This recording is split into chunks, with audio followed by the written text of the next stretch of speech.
High hi friend, আজকে মেলা দিন পর ঘোড়ার গাড়িতে উঠলাম। হ্যাঁ দেখেন, বহুত বছর পর আমার কাকু মানে ঘোড়ার গাড়িতে উঠাইলো। সিরিয়াল আছে 4-5টা।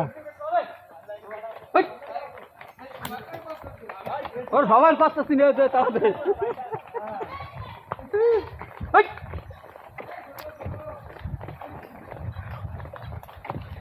কাকা এর একটা ঘোড়ার কত পড়বে দাম কিনতে গেলে? সর্বনিম্ন দাম? আমার কাছে 1,00,000 টাকাও আছে, হুম 90 তবে এটা আমার কাছে পুরো সাইজ কাজের।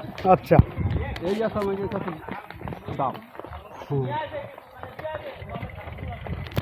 আমার কাছে আমরা এর তো ভালো আছে, ফিটনেস ভালো আছে, শুকিয়ে গেছে। ওরা বর্ষায় ও আচ্ছা, বর্ষায় এই তখন খারাপ হবে।